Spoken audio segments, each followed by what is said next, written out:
இந்த கட்டத்துல சிபிஐக்கு மாத்தணும்ங்கிறது சரியான ஒரு விஷயம் இல்ல எஸ்ஐடி போட்டது சரியான விஷயமா இதுல என்ன நீதிமன்றம் என்ன அப்சர்வ் பண்ணிருக்காங்க டிவிகேல இருந்து பெட்டிஷன் போட்டிருக்காங்க அது இல்லாம பப்ளிக் இன்ட்ரெஸ்ட் லிட்டிகேஷன்ஸ் போட்டிருக்காங்க பப்ளிக் ஸ்பிரிட்டட் பர்சன் அப்படின்னு சுப்ரீம் கோர்ட் மென்ஷன் பண்றாங்க அவங்களெல்லாம் இப்போ வந்து இதுல இருந்து ஒரு பொலிட்டிக்கல் வெண்டேட்டா பண்றாங்க ஒரு அரசியல் ரீதியா பழிவாங்கக்காக பண்றாங்க அப்படிங்கிறதுக்கான ஒரு வேலிட் பாயிண்ட்டை வந்து இருந்து அதை டிரான்ஸ்ஃபர் பண்றாங்கன்னா அதுல லாஜிக்கா கரெக்டா இருக்கும் இப்போ இது என்ன நினைக்கிறாங்கன்னா திமுக ஆளுங்கட்சி போலீஸ் அவங்ககிட்ட இருக்காங்க டிவிகே வந்து ஒரு வளரக்கூடிய கட்சி அப்போ வந்து எதிராக இருப்பாங்க சம்பவம் நடந்து 2 வாரம் ஆயிருக்கு 2 வாரத்துல இதை கண்டுபிடிக்க முடியாது எந்த வழக்கிலையுமே ஸ்டெர்லைட்ல துப்பாக்கி சூடு நடந்துச்சு சிபிஐக்கு இன்வெஸ்டிகேஷன் ஆர்டர் ஆன 3 மாசம் கழிச்சு ஆர்டர் போட்டாங்க இப்ப அரசுக்கு கைது பண்றதுக்கான ஆப்ஷன் இருந்துச்சு தான் இந்த இடத்துல வந்து இந்த இடத்தோட நீங்க வந்து நின்றணும் இதற்கு தாண்டி போகக்கூடாது மக்கள் கூட்டம் மிதமிஞ்சி இருக்குன்னு சொல்லி ஒரு காவல்துறை உயரதிகாரி சொல்லும் போது அதை இவங்க கேட்டிருக்கணும் அப்படி கேட்கலன்றப்ப எதை தாண்டி போகக்கூடாதுன்னு சொன்னாங்க இந்த இடத்தோடய நின்றுங்க நீங்க இதுக்கு மேல போகாதீங்க அப்படின்றத ஒரு உயரதிகாரி சொல்றாப்ல ஒரு எஸ்பி ரேஞ்சில் இருக்கிறவர் வந்து விஜய்கிட்ட சொல்றாங்க விஜய்கிட்டயோ இல்ல ஆதவர்ஜனாட்டையோ அந்த கட்சியுடைய அதெல்லாம் என்கொயரி பண்ணாதான் தெரியும் யார்கிட்ட சொன்னாங்க எங்க நில ஒரு இடத்துல நிக்க சொல்லுதாங்க அதை தாண்டி போனாங்கன்னா என்ன நடக்கும் டிராபிக் ஜாம் ஆகும் இப்படிதானே இதுக்கு முன்னாடி நடந்திருக்குங்கிற அவ்வளோ சிசிடிவிஸ் இருக்கு ட்ரோன் கேமராஸ் இருக்கு கட்சிக்காரங்க பண்ண லைவ்லயே அவ்வளோ இருக்கு அவ்வளோ எவிடன்ஸ் இருக்கு இதுல எவிடன்ஸ் பொறுத்தவரை அவ்வளோ எவிடன்ஸ் இருக்கு யாராவது இதுல ஒரு கிரைம் பண்ணி இதுல தப்பிச்சிட முடியாது இது வரைக்கும் எந்த ஸ்டாம்பர்ட் நடந்திருக்கு அல்லு அர்ஜுன்ல சொல்லாம வந்துட்டாரு ஃபிக்ஸ் பண்ணிட்டாங்க சொல்லாம சினிமாக்காரங்க வந்தாங்கன்னா வரும்னு சொல்லி அஃபென்ஸ் மேட் அவுட் பண்ணிருக்காங்க அது வந்து ஆமா இல்லையாங்கிறது தனி கொஸ்டின் ஓகே இப்ப இது அதுக்குள்ளே போவாது இது சொல்லிட்டு வந்தது தான் அட்லீஸ்ட் குறைஞ்சபட்சம் கூப்பிட்டு என்னன்னு கூட விசாரிக்கலையேன்ற ஒரு கேள்வி இருக்குல்ல இது ஏன் கரூரை விட்டு போனாரு 30 பேர் இறந்தது முன்னாடி தெரியுமா தெரியாதா இதுக்கு அவர் பதில் சொல்லுவாரா சொல்ல மாட்டாரா இது மெயினா சுப்ரீம் கோர்ட்டோட ஆர்டர் எந்த இடத்துல உயிர் வாழுது இந்த ஆர்டர் ஃபுல் ஆர்டர் என்னன்னா சிங்கிள் ஜட்ஜியோட ஆர்டர்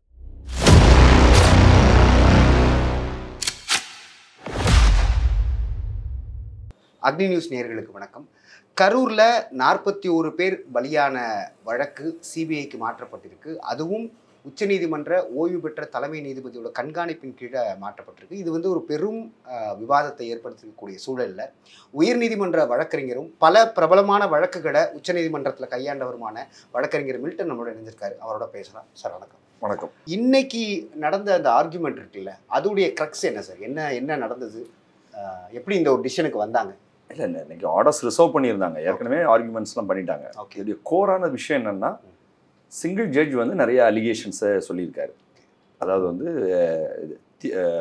டிவிகே மேலேயும் விஜய் மேலேயும் ஆர்கனைசர்ஸ் மேலேயும் இவ்வளவு ரெஸ்பான்சிபிளாக இல்லை அப்படின்னு சொல்லியிருக்காரு சிங்கிள் ஜட்ஜ் ஆர்டரு அதுக்கு பிறகு வந்து போலீஸ் வந்து எஃபெக்டிவான ஆக்ஷன் எடுக்கலை அதனால எஸ்ஐடி கான்ஸ்டியூட் பண்ணணும்னு சொல்லியிருந்தாரு இப்போ இது வந்து தப்பு அப்படிங்கிறது அவங்களுடைய பிரதானமான வாதம் இன்னொன்று நிறைய அலிகேஷன்ஸ் கண்ணாப்பினாங்கிற அலிகேஷன்ஸ் எல்லாம் விதவிதமான விஷயங்களை அவங்க சொல்லியிருக்காங்க அதுக்குள்ள அதெல்லாம் ஆர்கியூ பண்ணால் கூட ஆர்டர்ஸில் அது எதுவும் அதை டீட்டெயிலாக டீல் பண்ணல ஓகே இந்த வாதங்களை முன்வைக்கிறாங்க ஸ்டேட்டை பொறுத்தவரை கரெக்டாக தான் இன்வெஸ்டிகேட் பண்ணோம் நாங்கள் இந்த விஷயத்தில் எஃபெக்டிவாக நாங்கள் நடவடிக்கை எடுத்திருக்கோம் எஃபெக்டிவாக நாங்கள் பாதுகாப்பு கொடுத்தோம் அந்த நேரத்தில் எங்கள் கையில் மீறி நடந்த விஷயம் காவல்துறை விஷயத்தையும் டிஃபெண்ட் பண்ணுறாங்க நாங்கள் வந்து சரியான ப்ரொடெக்ஷன் தான் கொடுத்தோம் ஆமாம் அரசு தரப்பை பொறுத்தவரை நாங்கள் வந்து சரியான விஷயங்கள் பாதுகாப்பு கரெக்டாக கொடுத்தோம் விசாரணையை ப்ராப்பராக பண்ணியிருக்கோம் ஓகே அதுக்கு பிறகு வந்து ரிட்டையர்ட் ஜட்ஜி தலைமையில் கமிஷன் போட்டதாக இருக்கட்டும் விசாரணையாக இருக்கட்டும் எல்லாம் ப்ராப்பராக நடக்குன்னு அவங்க சொன்னாங்க அதற்கு பிறகு வந்து இந்த முழு விசாரணையும் கேட்டுட்டு உச்சநீதிமன்றம் இன்னைக்கு இப்படி ஒரு தீர்ப்பு கொடுத்துருக்கு இப்போ இதுல இருக்கக்கூடிய இப்போ இவங்க சொல்றாங்கல்ல ஷர்மிளா செல்வராஜ் இப்போ பெட்டிஷனரே வந்து ஒரு ஃபேக் பண்ணி அவங்களுக்கே தெரியாம அவங்களோட பர்மிஷன் வாங்கி கேஸ் போட்டாங்கன்றது அது ரொம்ப வேல்யூபிளா ஏன்னா தேவைப்பட்டுச்சுன்னா அதை சிபிஐ விசாரிக்கலாம் அப்படின்னு சொல்லியிருக்காங்க அது வந்து இப்போ ஒரு சட்டத்தின் பார்வையில நீதிமன்றத்தின் பார்வையில ரொம்ப வேல்யூபிளான ஒரு விஷயமா இல்லை எப்படி இல்லை இப்போ வழக்கு வந்து அவங்க ஒருத்தர் மட்டும் போடல அந்த ஒரு பெட்டிஷன் வந்து ஜென்யூன் பெட்டிஷன் இல்லை ஓகே அப்படிங்கிறது சுப்ரீம் கோர்ட்டுடைய இது பண்ணுறாங்க அவங்க இது வந்து நாங்கள் இன்ட்ரீமாக தான் ஆர்டர் போடுறோம் ஃபைனல் ஆர்டரில் அதை பார்த்துக்கலாம் தேவைப்பட்ட அதையும் விசாரிக்கலாம்னு சொல்லியிருக்காங்க ஓகே இதுதான் அந்த பாயிண்ட் இது இல்லாமல் இன்னும் 2 விக்டிம்ஸோடைய ரிலேட்டிவ்ஸ் பெட்டிஷன் போட்டிருக்காங்க அது வந்து ஜென்யூனான பெட்டிஷன் அதில் எதுவும் அலிகேஷன்ஸ் இல்லை ஓகே இன்னொரு டிவிகேல இருந்து பெட்டிஷன் போட்டிருக்காங்க அது இல்லாமல் பப்ளிக் இன்ட்ரெஸ்ட் லிட்டிகேஷன்ஸ் போட்டிருக்காங்க பப்ளிக் ஸ்பிரிட்டட் பர்சன் அப்படின்னு சுப்ரீம் கோர்ட் மென்ஷன் பண்றாங்க அவங்களெல்லாம் பொதுநல வழக்குகள் நிறைய இந்த மாதிரியான விஷயங்கள் நடக்கும்பொழுது ஸ்டெர்லைட்ல துப்பாக்கி சூடு நடக்கும்போது ஏராளமான வழக்குகள் இந்த மாதிரி போட்டிருந்தாங்க இது மாதிரி போடுறது வழக்கம் அதுல ஒரு பெட்டிஷன் சரியில்லைங்கிற போது மொத்தமா அதை வச்சு டீல் பண்ண முடியாது இது இந்த கட்டத்துல சிபிஐக்கு மாத்தணுங்கிறது சரியான ஒரு விஷயமா இல்லை எஸ்ஐடி போட்டது சரியான விஷயமா இதுல என்ன நீதிமன்றம் என்ன அப்சர்வ் பண்ணியிருக்காங்க இந்த மாதிரி விஷயங்கள் தான் இப்போ நம்ம டிஸ்கஸ், அது சீரியஸானது. சிபிஐ தேவையா இல்லையாங்கிறது ஒரு முக்கியமான விஷயம். சிபிஐ இதுக்கு முன்னாடி வந்து விசாரிச்ச விஷயங்கள்லாம் கரெக்டாக பண்ணியிருக்காங்களா, இல்லைன்னா வந்து இருக்கக்கூடிய ஸ்டேட்டு விசாரணையில், இந்த விசாரணை வந்து எஸ்ஐடி போட்டாங்க, எஸ்ஐடிக்கு முன்னாடி ஸ்டேட் போலீஸ் விசாரிச்சாங்க, விசாரணையில் இந்த விதமாக தவறான வழியில் போகுது அப்படிங்கிறதுக்கு ஏதாவது மெட்டீரியல் இருக்கா, வேலிடான பாயிண்ட் இருக்கா, அது உச்சநீதிமன்ற ஆர்டரில் இருக்கான்னா அப்படி ஒன்றும் இல்லை. அந்த இப்போ இந்த ஏரியா தான் டிஸ்கஸ் பண்ண வேண்டிய விஷயமா நான் நினைக்கிறேன். ஓகே, இப்போ நீங்கள் சொன்ன அந்த ஒரு இடத்துக்கே வரேன். இப்போ சிபிஐ அப்படிங்கிறது ஏன்னா ஃபஸ்ட்டு வந்து இவங்களுடைய ப்ரையார்லேயே அது இல்லை. அதாவது அவங்க கூட்டத்தில் பேசினது இப்போ அது ஒரு ட்ரோல் மெட்டீரியலாக மாறிட்டு இருக்கு. ஏன்னா ஆதவர்ஜுன் அவர் இடத்துல சொல்கிறாரு, சிபிஐக்கு மாற்றுறதுன்றதே வந்து வெறுமனை தள்ளி போடுறது, அது இருட்டடிப்பு பண்ணுற வேலை அப்படின்றாரு. விஜயே வந்து என்ன சொல்கிறாப்புல, இது வந்து ஆர்எஸ்எஸ் பிஜேபியோட தான் நீங்கள் சிபிஐக்கு சம்மந்தப்படுத்தி பேசுகிறாப்புல. இப்படிப்பட்ட ஒரு விஷயத்தில் அவங்க கேட்டதுன்றது ஃபஸ்ட்டு அவங்களுடைய ப்ரையாராக இருந்தது, ஓய்வு பெற்ற நீதிபதி தலைமையில் விசாரிக்கணும் அப்படிங்கிறது தான் அவங்களுடைய ப்ரையாராக இருந்தது. இப்போ சிபிஐயும் அவங்க கேட்டிருக்காங்களா? இப்போ இதில் சிபிஐ மூலமாக என்ன விதமான இம்பாக்ட் இருக்குன்னு நினைக்கிறீங்க? இதில் சுப்ரீம் கோர்ட்டில் உள்ள பெட்டிஷன்ஸில் நிறைய பெட்டிஷன்ஸ் போட்டிருந்தாங்க. அதில் சுப்ரீம் கோர்ட் ரிட்டையர்ட் ஜட்ஜ் தலைமையில் மானிட்டர் பண்ணணும், சிபிஐ விசாரிக்கணும் தான் பெட்டிஷன் இருக்குது. அப்படிதான் கேட்டிருக்காங்க. அதில் ஒன்றும் சந்தேகம் கிடையாது. இல்லை, ஓகே. இப்போது இது வந்து ரொம்ப ரேரான கேஸில் தான் சிபிஐக்கு மாற்றணுங்கிறது தான் ஏற்கனவே உச்சநீதிமன்றத்துடைய ரேரான கேஸில் வந்து ஒரு ரொம்ப ஃபேராக நடந்தாகணும், அந்த ஃபேராக நடக்கிறதுல நிறைய பிரச்சனைகள் இருக்குது அப்படிங்கக்கூடிய ஒரு வழக்குகளில் பண்ணணும். இல்லாட்டினா சிபிஐட்ட நிறைய கேஸ் சேர்ந்துருங்கிறது ஏற்கனவே உள்ள அந்த உச்சநீதிமன்ற தீர்ப்பையும் இதில் கோட் பண்ணி தான் போட்டிருக்காங்க. ஓகே. இப்போது இந்த விஷயத்தில் எப்படி நடக்குன்னா, இப்போ ஒரு விசாரணை நடக்குது, ஸ்டேட் விசாரிக்குது, ஸ்டேட்டோட போலீஸ் விசாரிக்கிறாங்க, ஸ்டேட்டோட போலீஸு தப்பாக விசாரிக்கிறாங்க அப்படின்னு என்ன மெட்டீரியல் இருக்குது, யாரையாவது தப்பாக சம்மன் பண்ணிட்டாங்க, தப்பாக அரெஸ்ட் பண்ணிட்டாங்க, இந்த விசாரணையுடைய கோர்ஸை சரியாக பண்ணலை அப்படிங்கிறதுக்கு அவங்க வந்து சிசிடிவி ஃபுட்டேஜை கலெக்ட் பண்ணியிருக்காங்க. இப்போ வந்து இதில் இருந்து ஒரு பொலிட்டிக்கல் வெண்டேட்டா பண்ணுறாங்க, ஒரு அரசியல் ரீதியாக பழிவாங்கக்காக பண்ணுறாங்க அப்படிங்கிறதுக்கான ஒரு பாயிண்ட், ஒரு வேலிட் பாயிண்ட்டை வந்து இருந்து அதை டிரான்ஸ்ஃபர் பண்ணுறாங்கன்னா அதில் லாஜிக்காக கரெக்டாக இருக்கும். ஓகே. அப்படி இல்லாமல் ஒரு ஏஜென்சி பண்ணும்போது அது அவசியம் இல்லைங்கிறது இந்த தருவாய். இப்போ சம்பவம் நடந்து 2 வாரம் ஆயிருக்கு. 2 வாரத்தில் இதை கண்டுபிடிக்க முடியாது. ஃபஸ்ட்டு எந்த வழக்கிலையும் இப்போ ஸ்டெர்லைட்டில் துப்பாக்கி சூடு நடந்துச்சு, சிபிஐக்கு இன்வெஸ்டிகேஷன் ஆர்டர் ஆனது 3 மாதம் கழிச்சு ஆர்டர் போட்டாங்க. ஏன்னா போலீஸ் வந்து என்ன பண்ணுறாங்கன்னு பார்க்குறாங்க, எப்படி நடந்திருக்கு, அதில் டிரான்ஸ்ஃபர் பண்ணுறதுக்கு ஒரு காரணம் சொல்கிறாங்க. தூத்துக்குடியுடைய கலெக்டரேட்டில் 400 பைக் நிற்குன்னு வச்சுக்கோங்களேன், ஒரு எஃப்ஐஆர் போட்டிருக்காங்க, பைக்கெல்லாம் எரிச்சிட்டாங்கன்னு முதல்ல ஒரு எஃப்ஐஆர் போடுறாங்க, அப்புறம் ஒவ்வொரு பைக்கில் ஓனரையும் கூப்பிட்டு கம்ப்ளைண்ட் வாங்குறாங்க, எல்லாத்துக்கும் எஃப்ஐஆர் போடுறாங்க. ஜெயிலில் இருக்கிற ஒரு 200 கேஸில் உள்ள இருக்காரு, இந்த போலீஸ் ஒழுங்காக விசாரிக்காதுன்னு இதை வச்சு முடிவு எடுக்கிறாங்க. ஓகே. அந்த மாதிரி இந்த போலீஸ் எப்படி விசாரிக்கிறாங்க அப்படிங்கிறத வச்சு முடிவு எடுப்பாங்க. ஓகே.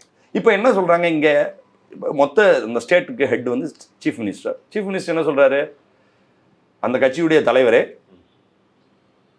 இதில் வந்து இவங்க இறக்காருங்கிறது எதிர்பார்த்துருக்க மாட்டார், இது எதிர்பாராத ஒரு விபத்துன்னு சொல்லிட்டாரு. அப்போ டிவிகேவை பழிவாங்க போகிறாங்க அப்படிங்கிறதுக்கான சிம்டம் இதில் ஏதாவது இருக்கா? மாவட்ட நிர்வாகி மேலே போட்ட எஃப்ஐஆர் இப்போ அதே எஃப்ஐஆரில் தான் சிபிஐ விசாரிக்க போகிறாங்க. அந்த எஃப்ஐஆரை மாற்றலை, அந்த எஃப்ஐஆரை குவாஷ் பண்ணல, ட்ரான்ஸ்ஃபர் தான் பண்ணியிருக்காங்க. அதில் தப்புன்னு எல்லாம் கண்டுபிடிக்கிறேன். ஏன்னா வேற ஒரு ஃபைண்டிங்ஸ் வந்துச்சுன்னா ஃபைனல் ரிப்போர்ட்டில் மாறிக்கலாம்.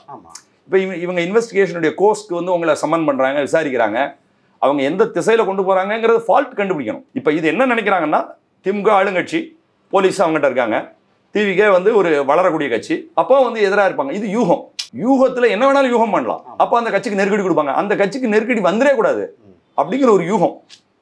இந்த யூகத்தையும் அது சொல்லலை அவங்க.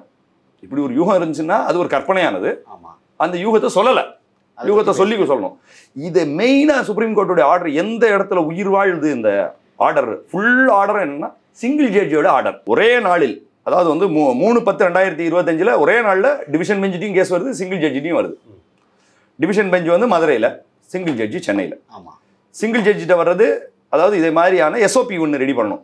ரேலி, அரசியல் கட்சிகள் இந்த மாதிரி பேரணிகள் கூட்டங்கள் நடத்தணும்னா அதுக்கு பாதுகாப்பு ஏற்பாடு பண்ணுறதுக்கான விஷயங்களை வந்து ஏற்கனவே வந்து ஃப்ரேம் பண்ணணும்னு இருக்குது, ஃப்ரேம் பண்ணல, அதை வந்து பண்ணணும். அதனால நாங்கள் ஒரு மனு கொடுத்துருக்கோம், அந்த மனுவுக்கு வந்து ஆர்டர் போட சொல்லுங்கன்னு கேட்குறாங்க. ஓகே.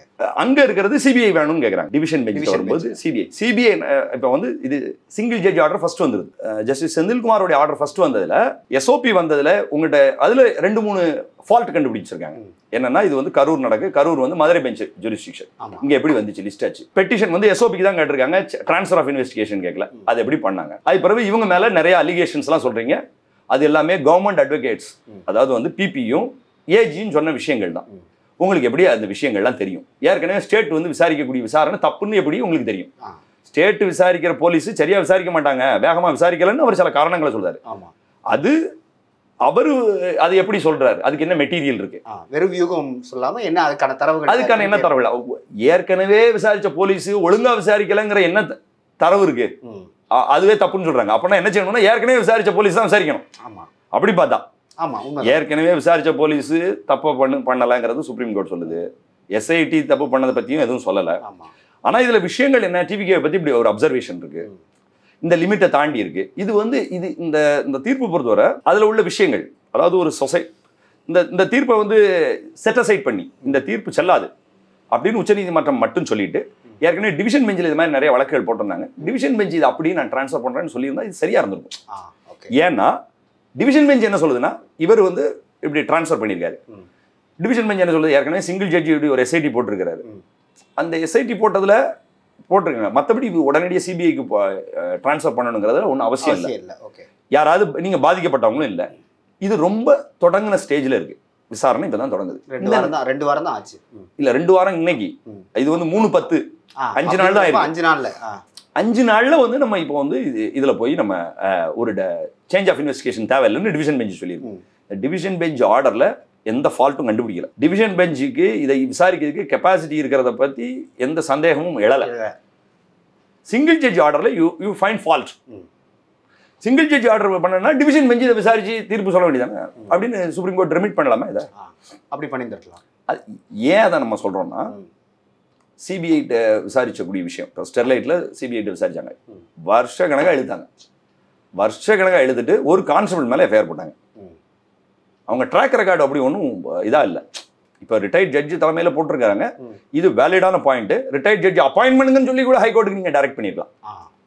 அதுக்கு சொல்லிருக்கலாம் இது வந்து ஒரு ஆப்போசிட் பார்ட்டியில ஒரு க்ரோயிங் பார்ட்டி, நியூ பார்ட்டியா இருக்கு. அப்போ அவங்களுக்கு அந்த அலிகேஷன்ஸ் வரக்கூடிய அந்த ஃபீல் இருக்கு, எங்க மேல எங்களை ஃபிக்ஸ் பண்ணிடுவாங்க, எங்களை ஃபிக்ஸ் பண்ணிடுவாங்கங்கிற ஒரு அப்ரிஹென்ஷன் இருக்கு. இந்த அப்ரிஹென்ஷன் வரைக்கும் தான் நியாயமானது. அந்த ஊகமா இருந்தாலும் அது நியாயமானது.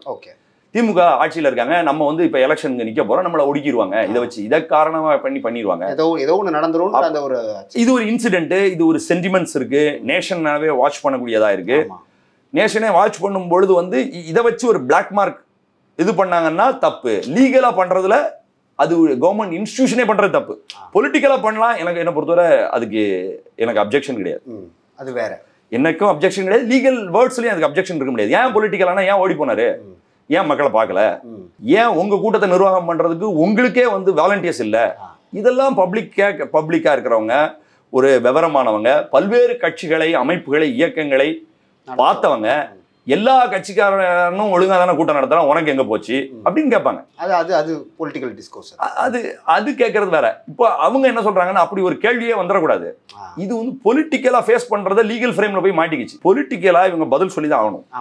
அக்கௌண்டபிலிட்டியா, மக்களுக்கு பதில் சொல்லக்கூடிய அக்கௌண்டபிலிட்டி. இப்போ இது அஃபென்ஸ் என்ன போட்டிருக்காங்க, அதாவது மரணம் விளைவித்தல். மரணம் விளைவித்தல்ங்கிறது வந்து கொலை இல்லாத மரணம் விளைவித்தல். இப்படி பண்ணா செத்துருவாங்கன்னு தெரியும். ஏன்னா ஏற்கனவே எவ்வளவோ கூட்டங்கள் நடந்திருக்கு தமிழ்நாட்டில். கடந்த சுதந்திர இந்தியாவில் 80 வருஷமா ஏராளமான கட்சிகள், ஏராளமான இயக்கங்கள் நடந்திருக்கு.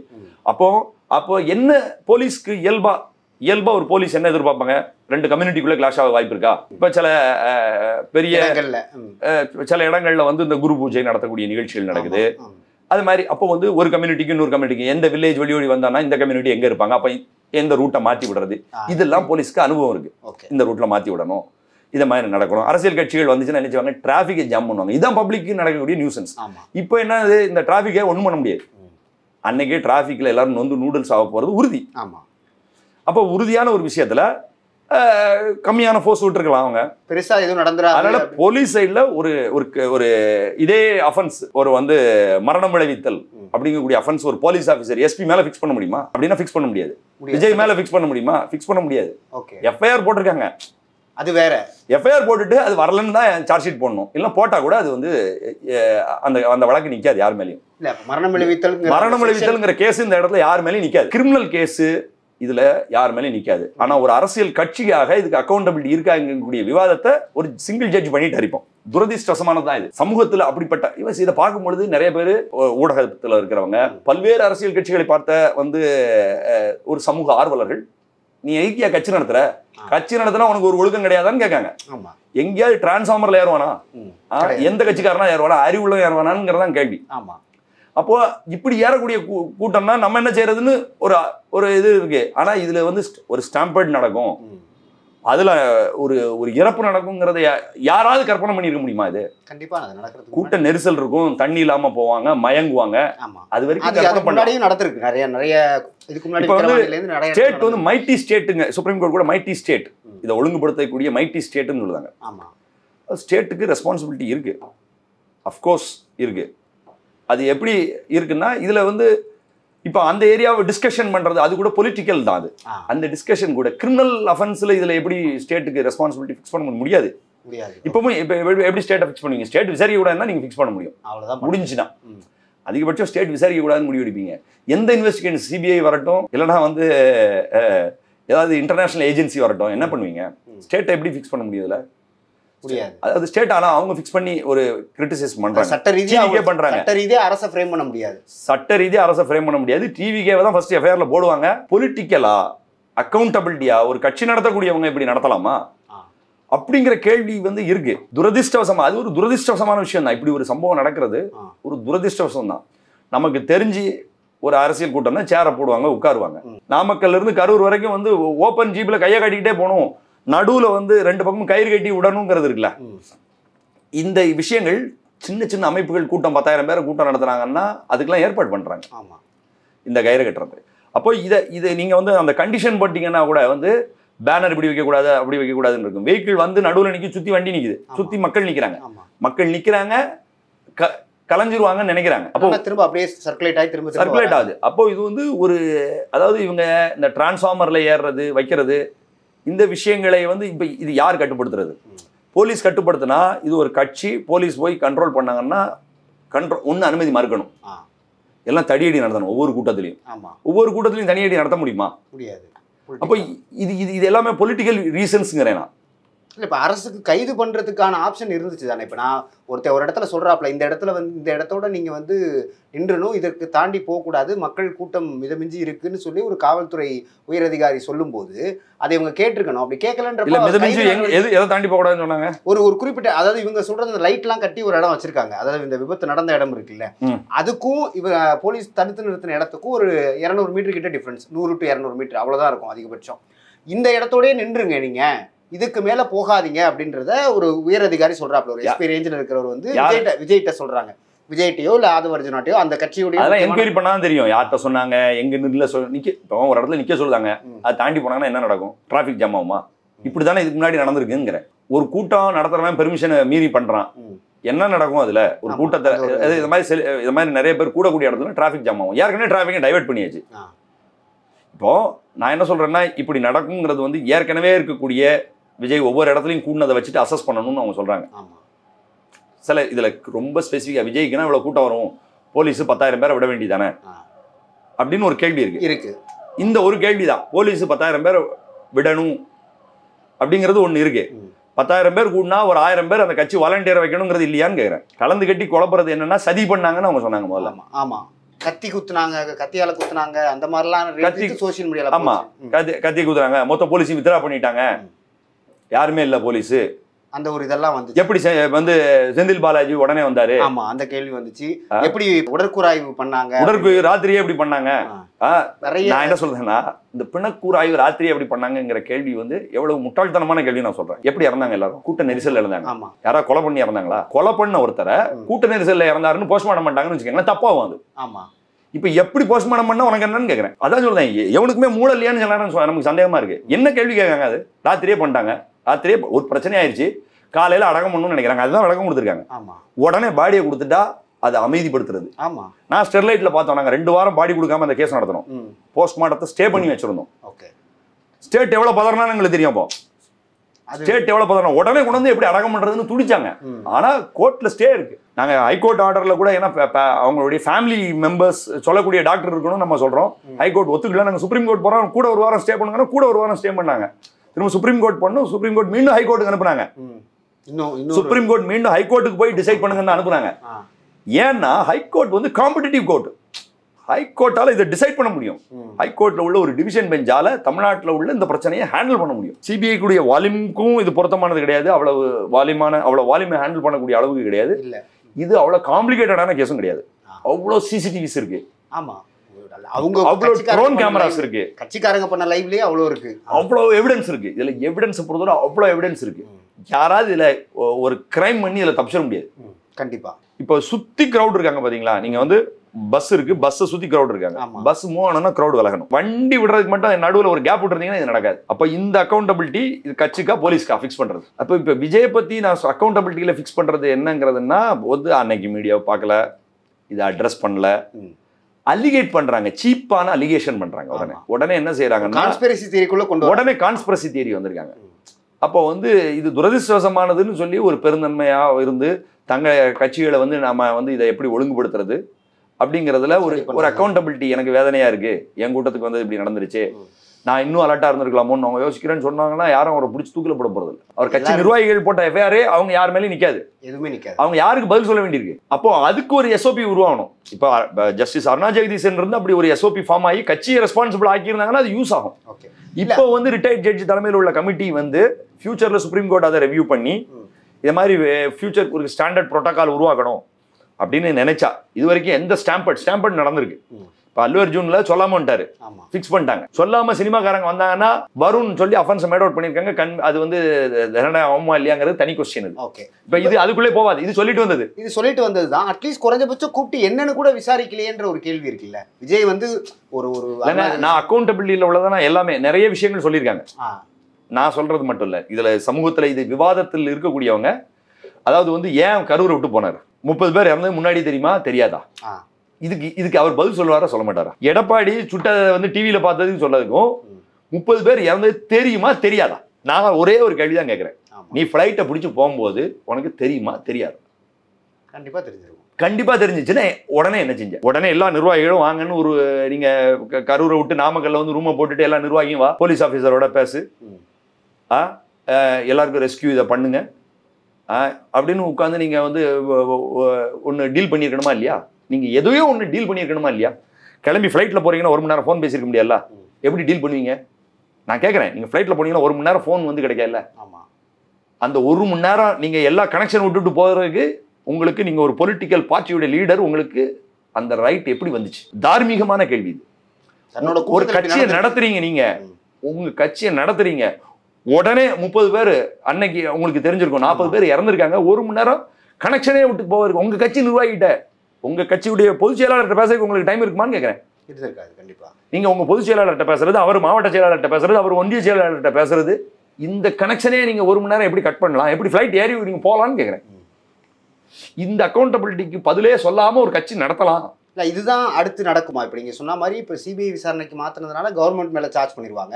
கவர்மெண்ட் மேலே சார்ஜ் பண்ண கவர்மெண்ட்டை பழி போட்டோம்னா நம்ம நாகரிகத்தில் ரொம்ப பின்னாடி போகிறதுக்கு நிறைய வாய்ப்பு இருக்கு. இதே மாதிரி வந்து விசிலடிச்சாங்குஞ்சியாக நம்ம மொத்த சமூகமும் மாறும். இப்போ வந்து இப்படி ஒரு கூட்டம் இருக்காங்களா, நமக்கு இது தெரியாம இவ்வளவு நாள் நம்ம வாழ்ந்திருக்கோமே, நம்ம ஒரு நாகரிகத்தில் முன்னேறி வரணும்லாம் நினச்சிக்கிட்டு இருக்கோம், இது தெரியலையேன்னு சொல்றதுக்கு, இது தெரியாமல் இருப்பதுக்கே நான் அவமானப்படுறேன். இப்போ ஸ்டாம்பேட் அப்படின்றத எல்லாத்தையும் சட்டம் ஒரே மாதிரி தான் பார்க்குதா? ஏன்னா இப்போ நீங்கள் அரசு நடத்தின ஒரு அந்த மெரினால நடத்தின ஒரு ஏர்ஃபோர்ஸ் சம்மந்தமான ஒரு நிகழ்வுலையும் இதே மாதிரி ஆச்சு. ஒரு 4-5 பேர் இறந்தாங்க.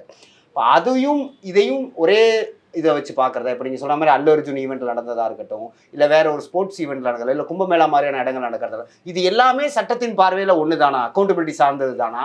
அதில் யாரையுமே நம்ம தண்டிக்க முடியாதா, இல்லை எப்படி? இதில் வேறுபட்ட பார்வைகள் இருக்கா? இப்போ ஏர்ஃபோர்ஸ் நடந்தது வந்து ஸ்டேட் தான் ரெஸ்பான்சிபிள். அதான் கேட்குறேன்.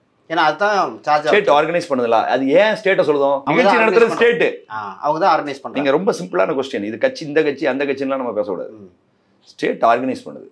அப்போ அதுக்கு அவங்க தான் அக்கௌண்டபிள். ஸ்டேட் தான் அக்கௌண்டபிள்.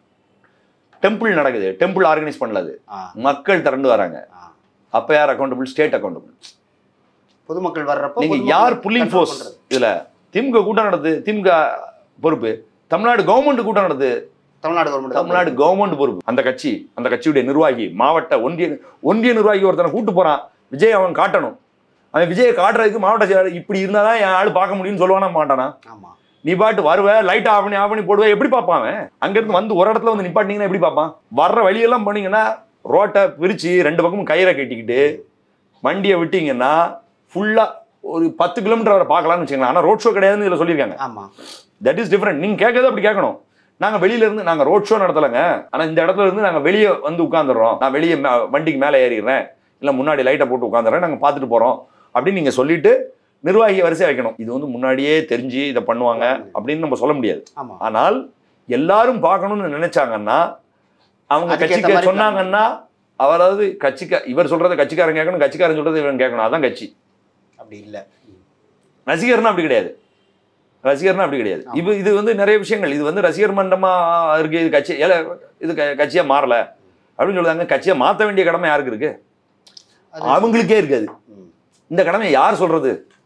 அது ஒண்ணு இருக்கு. அந்த மாதிரி அந்த ஸ்பாட்டுக்கே நீங்க வந்திருந்தா கூட அப்படி கயிறை கட்டி ஸ்ப்ரெட் பண்ணி அந்த இடத்துல நாங்க இதே இடத்துல ஒரு 2 ஸ்பாட்ல பண்ணிக்கிட்டோம் பேசுறது அப்படின்னு கூட. இது எப்படி டிவைஸ் பண்ணணுங்கிறது தான் விஷயம். ஜட்மெண்ட்ல எஸ்ஐடி பத்தி என்ன சொல்லிருக்கு, அதனால என்ன சேஞ்ச்? இப்போ எஸ்ஐடியோட நிலைமை என்ன? தமிழ்நாட்டோட எஸ்ஐடி இல்ல, சஸ்பெண்ட் ஆயிடுச்சு. 1 man அவங்க justice Aruna Jagadeeshan commission suspend ஆயிடுச்சு. அதனால அந்த 2ம் முடிஞ்சிருச்சு. சிபிஐ விசாரிக்குது. அது வந்து அதை மானிட்டர் பண்றதுக்கு சுப்ரீம் கோர்ட் ஜட்ஜ் தலைமையில் கமிட்டி, அந்த இன்னும் 2 மெம்பரை அவரே அப்பாயிண்ட் பண்ணிக்கணும். ஃபைனல் ஜட்ஜ்மெண்ட்ல எங்களுக்கு ஆதரவாக வரும் அப்படிங்கிற மாதிரி வில்சன் பேசியிருக்காப்ல. இன்னொன்று எஸ்ஐடி பற்றியும் இல்லை, அது செயல்பாட்டில் இருக்குன்னு சொல்லியிருக்காரு. பட் அதுக்கான வாய்ப்புகள் இல்லைன்றது தெரியுது. இப்போ ஒருவேளை தீர்ப்பு வர்றதுக்கு முன்னாடி கூட அவங்க இது பண்ணிக்கலாம். தீர்ப்பில் தெளிவாக சொல்லிட்டாங்க. இப்போ இந்த ஃபைனல் ஜட்ஜ்மெண்ட்டுன்றது எப்படி இருக்கும்? இதோட இதில் ஸ்டேட்டுக்கு ஒரு அதாவது எஸ்ஐடி இல்லாமல் போகலாம், அருணா ஜெகதீசன் ஜஸ்டிஸ் கமிட்டி இல்லாமல் போகலாம். ஸ்டேட்டுக்கு இதில் வந்து எதுவும் எதிராலாம் ஆர்டர் இல்லை. சிங்கிள் ஜட்ஜி வந்து உடைய அப்சர்வேஷனில் உள்ள பிரச்சனைகளை தான் இவங்க சொல்லியிருக்காங்க. ஸ்டேட்டுக்கு மேலே எந்த அலிகேஷனையும் அவங்க ஒத்துக்கல. நிறைய விஷயங்களை சொல்லியிருக்காங்க. அதெல்லாம் இப்போ விஷயம் இல்லைன்னு, அதாவது இதெல்லாம் இப்போ ரொம்ப ஆரம்ப கட்டத்தில் நான் இதெல்லாம் முடிவெடுக்க முடியாதுன்னு சொல்லியிருக்காங்க. அதிலிருந்து வில்சன் சார் அதை சொல்லியிருக்கலாம். அதனால இதில் உள்ள பாயிண்ட் என்னன்னா, அதாவது வந்து ஒரு இன்வெஸ்டிகேஷன் நடக்குது, அவ்வளோதான். இப்போ இது எத்தனை வருஷம் நடக்கும்? ஏன்னா இப்போ சிபிஐ கேஸ் நீங்கள் ஏற்கனவே சொன்ன மாதிரி எல்லாமே வருஷக்கணக்காக நடிக்கக்கூடியது. ஃபைனலாக ஒரு கேள்வி, எத்தனை வருஷம் இது? சிபிஐனா வருஷக்கணக்காக, அவன் 4 வருஷம் கழிச்சு தான் போடுவாங்க. கவலைப்படாதீங்க. சிபிஐ உடனே போடவே மாட்டாங்க, போடவே முடியாது அவங்களால. அவ்வளோதான், அதில் எந்த சந்தேகமும் கிடையாது. இந்த விசாரணையில் உள்ள ஒரு விஷயம் என்னன்னா, இப்போ கோர்ட் இப்படி சொல்றது இருக்குல்ல, இது வந்து இதை சேஞ்ச் பண்ணதில் உள்ள விஷயங்கள் வந்து சிபிஐ வந்து ஃபேராக பண்ணணும், அதாவது ஒரு நம்பிக்கை ஏற்படுத்துற மாதிரி நியூட்ரலா பண்ணணுங்கிறதுக்காக இதை பண்ணணும்னு சொல்றாங்க. ஆனா இவங்க நியூட்ரலா பண்ணலங்கிறதுக்கான எந்த ஒரு ஆதாரமும் வேலிடான பாயிண்ட்ல பண்ணல. இது சீக்கிரம் பண்ணி ரொம்ப ப்ரீமெச்சூர்னு சொல்லுவாங்கல்ல, எப்படி சிங்கிள் ஜட்ஜியுடைய ஆர்டர் ப்ரீமெச்சூரோ, இதை அசஸ் பண்றதுல எஸ்ஐடி போட்டதுல இதுவும் ப்ரீமெச்சூர். அவ்வளவுதான், அது என்னுடைய பார்வை. இந்த வழக்கு சம்பந்தமா ஒரு 360 டிகிரில இவ்வளவு விஷயங்களை பகிர்ந்து கொண்டதுக்கு ரொம்ப நன்றி சார். ரொம்ப நன்றி.